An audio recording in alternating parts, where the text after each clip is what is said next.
When I walked outside to collect a package, I witnessed something so ridiculous that I felt like I'd accidentally wandered into a bridal magazine photoshoot. There were formally dressed people laughing beneath twinkling lights, a disc jockey playing smooth jazz at the far corner of my backyard, an enormous flower arrangement positioned over my fish pond, and directly in the middle of everything, a bride hurling her bouquet skyward while someone yelled at Uncle Ron to quit giving champagne to the turtles. That moment made me understand that someone had accessed my private backyard using the gate code, and when I spotted Karen, our HO president, applauding beside the food table as if she owned the property, everything became clear. She had granted them entry to my yard without asking, and suddenly I transformed from being a neighbor into becoming a man with a strategy. The ridiculousness of the situation pulled my attention in so many ways that I couldn't decide who deserved my anger first. The wedding party all stared at me as though I were the trespasser. I wasn't dressed formally and certainly didn't fit in with all the silk and sparkles, making me stand out like farm equipment at an elegant gathering. One groomsman actually inquired whether I was part of the catering staff. I simply stood there blinking in bewilderment, before asking him whether he realized this wasn't a rental location but rather my personal backyard. He chuckled and mumbled something about Karen saying everything was fine. That was sufficient. I marched over to her. Karen, in all her OA-mandated splendor, sported a large sun hat and carried a clipboard under her arm like a commander on a backyard battlefield. She faced me with fake surprise, as if she had no clue I would appear at my own property. Before I could utter a word, she held up her finger like I was a misbehaving child and declared, "This isn't the moment for theatrics, dear, we're in the middle of a ceremony." I almost exploded. Apparently her niece's wedding location had cancelled a week prior and Karen, being the queen of neighborhood entitlement, volunteered my beautifully designed backyard, complete with pond, pergola and shaded oak trees, without even sending me a text message. She described it as merely a small backyard celebration, conveniently omitting the details about portable restrooms, a complete audio setup, and more than 100 guests trampling across my sprinkler system. My treasured lilies were serving as selfie backdrops. I pulled out my phone and contacted the police. Karen didn't even flinch. In fact, she laughed and said, "Really? You're going to call law enforcement on a bride?" Her boldness nearly knocked me over. When the officer showed up 15 minutes later, Karen intercepted him like an experienced defense attorney and spun a tale about how I had verbally agreed to the event. She added that as HOA president, she was authorized to share gate codes for community emergencies or civic purposes. I could hardly believe what I was listening to. The officer, looking confused and obviously reluctant to arrest a bride wearing heels, asked whether any actual damage had occurred. That's when I guided him behind the gazebo and revealed the crushed garden, the damaged fencing near my drone landing area, and the scattered fish food where guests had mistaken my filtration system for a fountain where you make wishes. Even so, the officer shook his head and explained he couldn't remove an entire wedding without solid evidence of unlawful entry. To make matters worse, I received an HO violation notice the following morning, personally delivered by Karen herself, claiming I had disrupted community harmony by bringing law enforcement to a permitted gathering. The notice was written in HOA legal language, but the message was obvious. Karen had twisted the truth so completely that I was now the bad guy for attempting to defend my own property. That was the moment something clicked inside me. I had always tried to be the reasonable neighbor. I put up with Karen's trivial regulations, her random mailbox inspections, her newsletter packed with passive, aggressive reminders about grass length. I even overlooked it when she blamed my nephew's science experiment for attracting raccoons. But this was crossing a major boundary. She had entered my yard, brought a crowd of strangers, disrespected my space, and gotten me written up for it. If she wanted to treat my yard like public property, then I'd show the community what it truly deserved. My cousin Tony used to hang out with a local motorcycle club called the Iron Fangs. Despite their appearance, leather jackets, loud engines, tattoo-covered arms, they were surprisingly courteous, close-knit, and extremely loyal. They organized charity cookouts, gathered toys during Christmas, and hosted boisterous but respectful weekend gatherings. One phone call to Moose, their unofficial leader and possibly the most intimidatingly kind person on earth, was all I needed. I explained the entire absurd situation. He paused for a long moment and said, "You're telling me they held a wedding in your yard without permission and you got the blame?" When I confirmed this, he responded, "That's wrong. We'll bring the barbecue." That set everything into motion. I made a few minor improvements to the yard, cleaned up the damaged flowered beds, installed a soundproof speaker system, and even set up a projector. Moose spread word that we were planning a Sunday celebration. I sent invitations to everyone Karen despised, the family with excessive garden gnomes, the teenagers who skateboarded near the fountain, the guy who still had holiday lights up in March. I called it a CHOA-approved backyard gathering. The RSVP note simply stated gate code provided by Karen herself. Before any of that occurred, though, I had to endure the aftermath of the first invasion. Over the following days I received more passive-aggressive OA emails from Karen. One even suggested I consider renting out my yard for future community events, with a recommendation to install portable hand-washing stations. She presented it as a chance to encourage neighborhood unity. I nearly hurled my coffee across the kitchen. My wife, bless her sarcastic soul, asked whether we should start selling tickets for people to enter our own patio. The worst part was that people in the neighborhood actually believed I had offered my yard voluntarily. Several even thanked me for being such a good sport. It was as if Karen had conducted a public relations campaign while I was still removing wedding confetti from my shrubs. That's when I realized the only way to restore my dignity and reclaim my territory was to play her game. Only louder, smellier, and filled with motorcycle jackets. I purchased barbecue supplies, prepared the lawn, and changed nothing about the gate code. If Karen could distribute it for weddings, then surely a neighborhood biker gathering wouldn't be problematic. I even created a small wooden sign with Karen's handwriting photocopied onto it, reading "Welcome, gate open for all approved gatherings." I mounted it beside the keypad. The final motivation came the evening before the biker party. Karen strolled by with her little clipboard and gave me that smug, "I control this block" expression. She asked whether I had any major plans for the weekend. I smiled, looked her straight in the eyes and said, "Nothing bigger than last weekend, but perhaps louder." She blinked in confusion, but I didn't give her the pleasure of an explanation. I just waved politely and went inside. She had no clue that by the next evening, her pristine OA-controlled neighborhood would echo with the deep rumble of 60 Harleys, the aroma of smoked ribs, and the sound of boisterous laughter from the exact same location she had converted into a wedding venue. The best part, I wouldn't need to violate a single regulation. I just had to use the identical loophole she had created. This time, she was going to listen to the music all night long. The day of the biker party arrived bright and peaceful. The kind of deceptive calm that makes you forget chaos is approaching. I spent the morning pressure washing the patio, not because it required cleaning, but because I enjoyed the symbolism of erasing the remnants of Karen's wedding as if it had never occurred. By noon I had arranged the yard exactly as I wanted. Chairs in a loose circle around the fire pit, the barbecue grill cleaned and loaded, coolers filled with sodas, water, and enough brisket to feed a small army. A small banner hanging from the pergola read, "Backyard Brotherhood Bash," though the true purpose of the event had far more edge than the name suggested. Around 2 p.m. the first Harley arrived.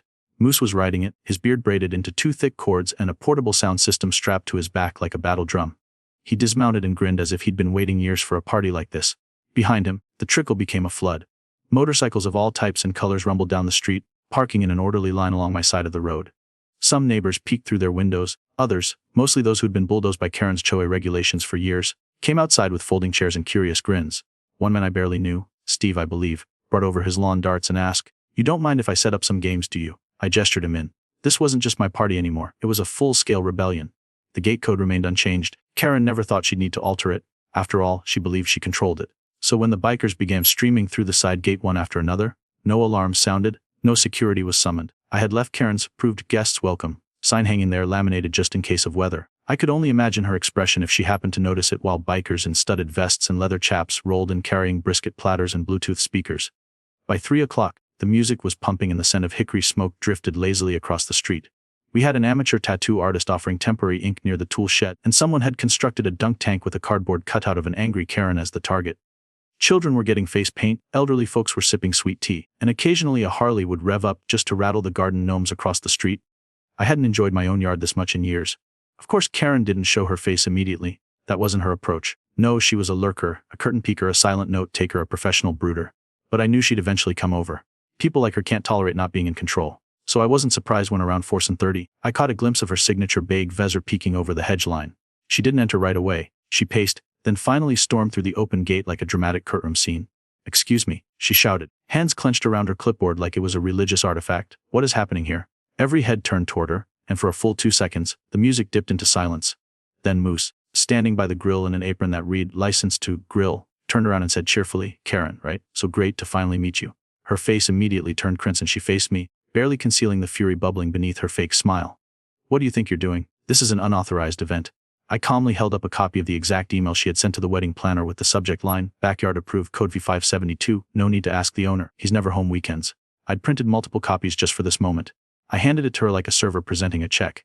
"If my yard is available for weddings," I said, "then surely it's available for brisket and blues." Her mouth opened and closed like a fish out of water. I could tell she wanted to argue that this wasn't the same, that this was different, but she had no foundation to stand on. Behind me, the temporary tattoo artist held up a stencil that said, "Karen Free Zone," and winked at her. "You distributed the code, Karen?" Moose added, flipping a steak and not even glancing her way. "You can't take it back just because we wear leather." Several neighbors had gathered now, pretending not to listen while clearly absorbing every word. One of them, an elderly woman named Dorothy who'd lived here longer than the HOA existed, said loudly, "This is the first genuine party this neighborhood's had in years." Karen sputtered something about noise regulations, heard it was weak. She had no leverage. Her wedding guests had played louder music. Her own niece had parked over someone's sprinkler line. The wedding had continued until 10 p.m. We were still in the late afternoon, no curfews violated, no rules broken that she hadn't already trampled herself. She attempted calling the OA emergency line, but it went straight to voicemail. I knew it would. After all, I'd invited the HOA vice president personally, and he was currently 2 corn dogs deep and laughing hysterically at the dunk tank. Eventually Karen left, but not without drama. She muttered something about legal action, property violations, and public safety, then disappeared down the street, scribbling furious notes in her binder like she was preparing for war. But even she couldn't deny it, she had lost this round badly. The party continued well into the evening. Moose gave a brief speech about respect, community, and how bikers are always unfairly judged until you give them a grill and a reason to laugh. People cheered. One of the teens who'd never spoken to me before asked if I'd teach him how to build a koi pond like mine. My wife looked at me with this mixture of disbelief and admiration, like she was genuinely surprised I'd pulled it off. In the back of my mind, as the sun dipped low and the music took on that soft golden tone only dusk can bring, I couldn't help but think about the long game. Karen wouldn't surrender after one humiliation. She was going to come at me again, harder, dirtier, and I had to be ready. But this time, I wasn't playing defense. She had written the rules and I had just defeated her at her own game. As the last few guests departed and Moose helped me carry folding chairs back into the garage, he looked around and said, "You ever need us again? Just say the word." I nodded, feeling a strange sense of calm. For the first time since Karen had crashed my life with her entitlement and fake politeness, I felt like I had the advantage. And I wasn't about to release it. I changed nothing about the code that night. Let her stew.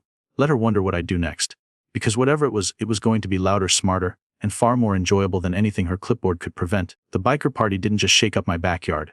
It cracked something loose in the entire neighborhood. For a week afterward, people I barely knew waved at me with renewed enthusiasm. Kids on scooters gave me fist bumps. One of the quieter neighbors even left a thank you card in my mailbox, signed by his entire family, saying it was the first time they'd seen the block come alive in years. But not everyone was delighted, of course. Karen wasn't the type to let public embarrassment slide. If I had thought her clipboard was dangerous before, it became a weapon of mass petty destruction after the Iron Fangs rolled out. It began subtly, the way a storm always does. First came the show violations. They didn't appear in the mailbox but were hand-delivered in crisp white envelopes with her neat cursive on the front. The first claimed I had permitted unauthorized structures on my property. I opened it expecting some vague nonsense, but what I discovered made me laugh out loud. Karen had classified my barbecue grill and garden chairs as unlicensed permanent fixtures. Then came a second citation accusing me of storing motorcycle paraphernalia, complete with a grainy photo of Moose's bike parked out front, taken while it was being loaded onto a trailer. A third one followed, this time citing me for excessive smoke production. Apparently, the scent of smoked brisket had crossed property lines. My wife asked if we should start documenting every meal we cooked on the grill. Karen wasn't trying to enforce order. She was waging a paper war. She hoped to wear me down through bureaucracy, to make me so exhausted from fighting her nonsense that I'd surrender the yard back to silence. But she didn't count on the fact that I wasn't playing alone anymore. Moose, being a man who had dealt with city councils and business licenses his entire life, helped me document everything. We took photos, saved security footage, and cataloged every citation against timestamps and gate logs. I knew this wasn't just about her being annoyed. She was trying to make me appear like a chronic violator so she could trigger HOA penalties or even legal action. Then came her boldest move. A few days later, I received a letter in the mail, not from Karen directly, but from a company that called itself Community Code Enforcement. The letter claimed they had been contracted to perform a surprise inspection of my property to determine compliance with revised OA fire and safety guidelines. The letter had a QR code, several official-looking logos, and the kind of sterile language designed to intimidate. I nearly tossed it aside until I noticed the contact number at the bottom. I called it, and after one ring, the voice on the other end answered, "Oh, office, Karen speaking." I didn't even bother hiding my laughter. So that's what she was doing now, pretending to be a third-party agency to inspect my property. It was the most cartoon villain tactic she'd used yet. I didn't say a word to her on the phone. I just hung up and got to work. I contacted the actual fire department and local zoning authority to ask if any such inspections had been approved. Of course none had.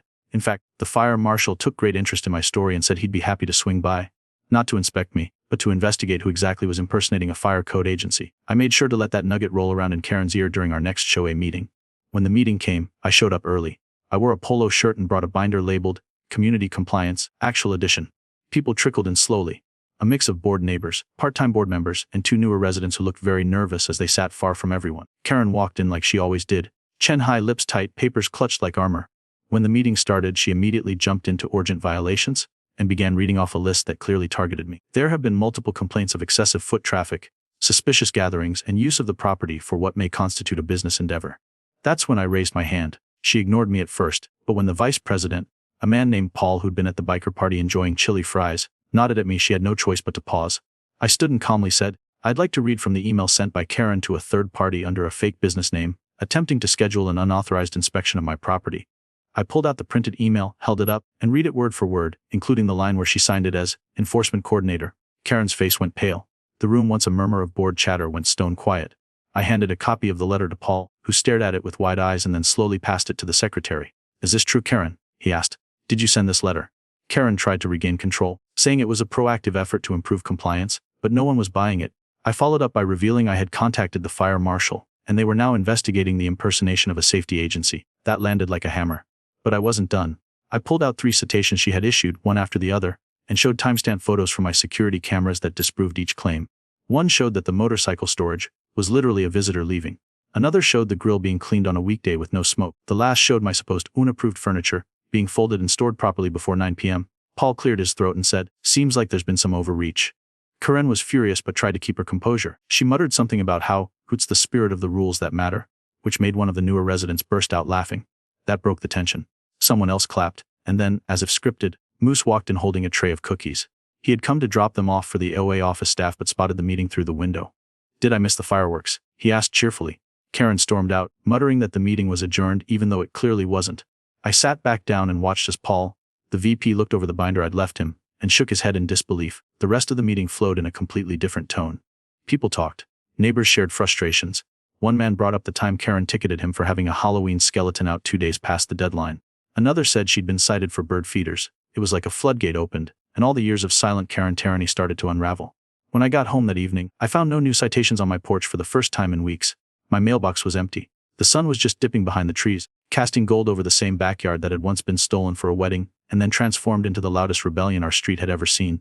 I knew Karen wasn't finished, but now the neighborhood had seen the cracks in her armor.